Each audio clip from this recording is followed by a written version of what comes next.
It had been a busy day and I was tired. I finally got a few moments to myself to relax. When it came. Honey, we have our guest! The dreaded words. The laundry was out. Trash. And toys. What was I to do? Do you have that sinking feeling when you find out that someone is coming to your house in 5 minutes? It's hard to receive someone when your house doesn't feel ready and you feel a bit frazzled. In today's video, I'm sharing with you strategies for keeping your home always guest ready so that you can receive company whenever they come to call.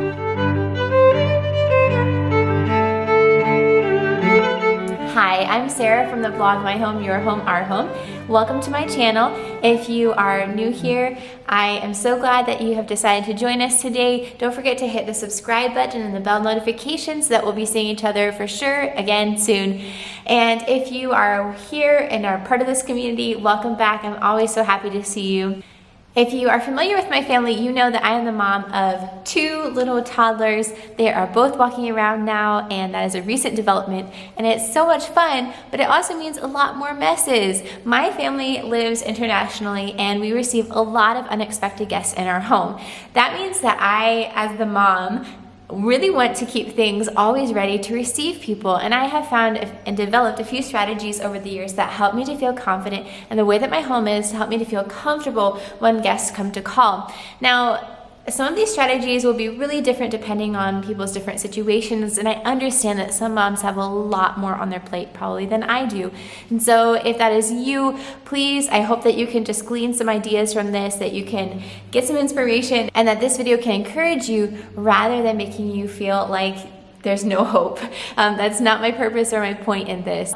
Keeping your home ready to receive people is something that my husband and I are both on board about, and I think that's really important for a family and a couple to have that vision together of this is why we keep our house the way we keep it.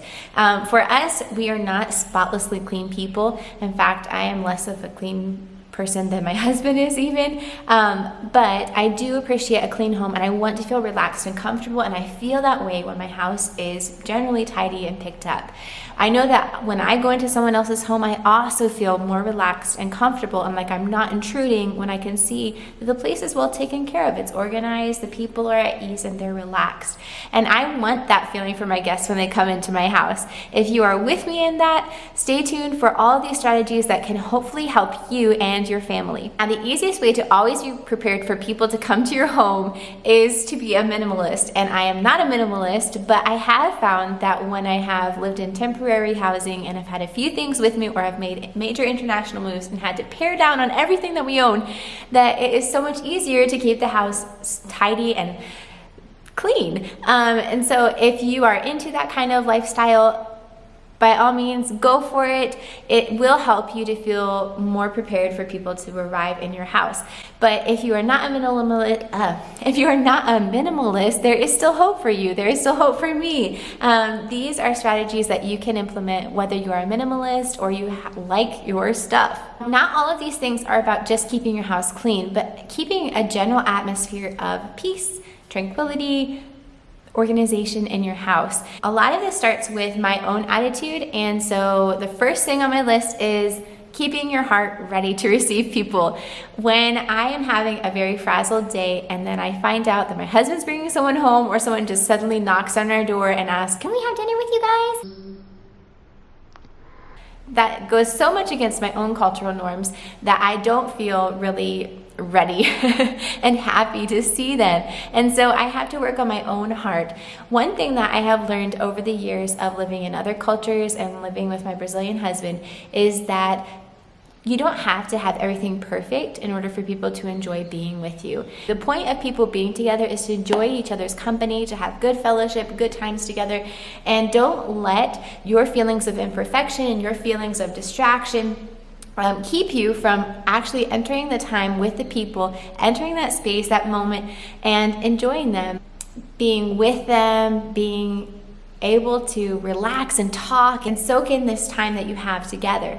So my mental shift has been that my home does not have to be completely clean for someone to come in, for me to welcome a guest. In fact, it's better for me to welcome the guest than for me with a dirty home than for me to push them away without a clean home, because that can affect our relationship, and that relationship is more important than the things. However, don't fall on the way other side of the spectrum and think that it's not important to keep your house clean, because as someone who has walked into dirty homes, I can tell from my own experience, and I know there are other people like me in the world, that you feel like you're intruding. You don't want to enter that space. You don't feel relaxed. You don't get to just enjoy the time. Instead, you're distracted and feeling like, maybe I should offer to help.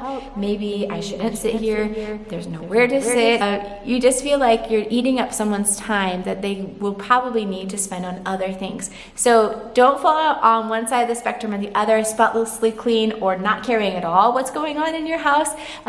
There is a happy medium, like most things in life, where you can invite people into your home. They feel like they're part of your life. They feel relaxed and comfortable. Your home is generally organized and clean, but it's not causing you to have distractions and headaches while the person is right there in front of you. Okay, the second thing that I really have found to be a great strategy for keeping my house ready to receive guests is to have routines in place. Now, routines help me to have peace of mind, but they also help my whole family to know what the guidelines and rules are.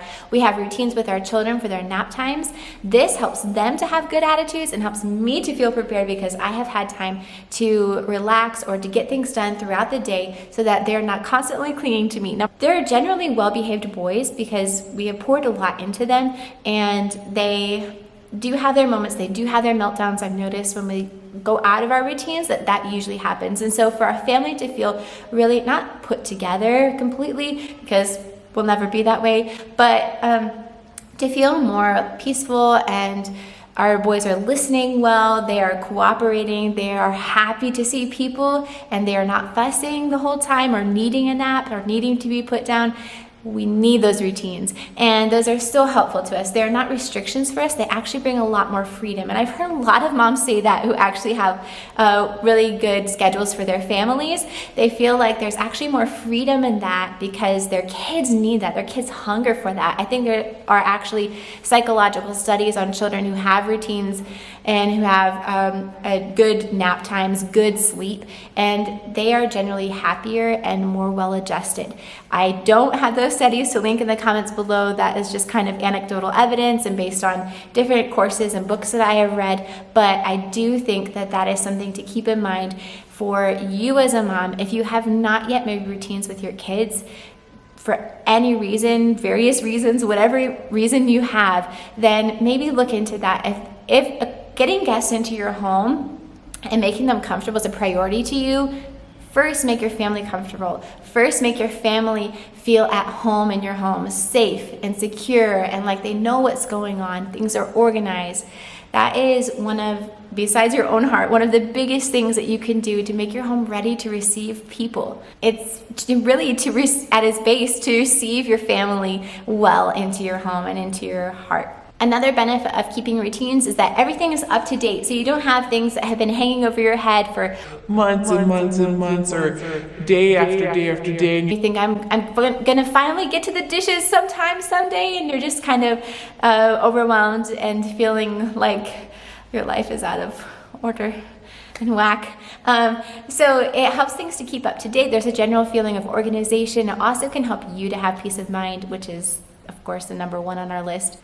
Okay, and speaking of routines, that leads us into our third point, which is to have one specific day in a week where you can get something done. So you assign a certain task to a certain day of the week. It could all be the same day, like it was for my mom. Saturdays were her day to clean, or you could have a day for each thing. I've heard of different cleaning systems, such as the FlyLady system, where this is already done for you. If you don't have a good cleaning system in place in your home, maybe look into those. I can link some different YouTubers' videos below that I have really enjoyed, who have explain that kind of system really well and really humorously. But if you don't have a system, don't fear. I don't really have a system. I don't exactly follow a FlyLady or Clean Mama system, but I do have my mom's system, which is every Saturday I sweep and mop and clean the bathrooms. And so I know the days that those things will get done. Throughout the week, if there's a little spot cleaning I need to do, okay, I will do that, and I do, but I know that it will be done. I have a specific time scheduled for it. So then I can relax and feel like, okay, I'm ready to receive people. Now, one thing that you might want to do if you do have a specific day of cleaning something is to do that before your most busy day of where people usually drop in. For us, that would be the weekend. Probably for you as well. And so if you know there's a specific day when people are free, when it's very likely you're going to receive guests, or you already have a scheduled time when guests will come, or a day in the week where you as a family designate, we're having guests on this day every week, then clean before that day.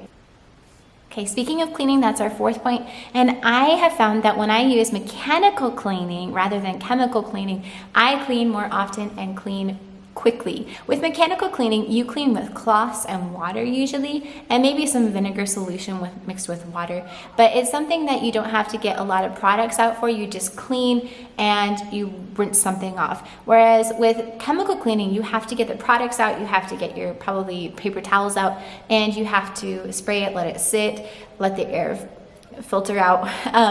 And so I find that if I'm relying on that kind of cleaning, I tend to clean less often and it takes more time.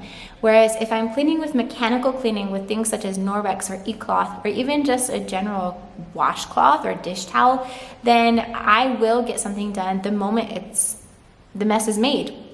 That leads us into our next point, which is to keep things cleaned up in the moment. As things happen throughout the day, especially with little children, I try to keep them cleaned up. I don't try to be a pain about how I want everything to be perfect or in order, but instead, if we spill milk, my son gets the cloth himself and he cleans up the milk. I have trained him to help me with that, and if we have a spot that needs to be swept in the house, I sweep it. If there are dishes that I just got dirty, I go and wash them in the sink. I don't just let them pile up in the sink all throughout the day and then finally at night when the kids are in bed and I want to relax and go and get them. Instead, I have a dish, let me just go wash it out. It takes like 2 seconds. And I have a dish drain so I'm not drying each one by hand. So that does help me. If you don't have that situation, maybe that doesn't. Or if you have a dishwasher, maybe you just throw something in the dishwasher. But keeping things tidied and cleaned up really helps me to stay on top of the whole general house feeling of cleanness. Along with that, clean up right after meals. Don't let food sit in pans. It takes so much longer to clean up if you just let it sit there, and even if you have it soaking to be scrubbed later, I find that I just kind of procrastinate and put it off because I don't want to touch that pan again.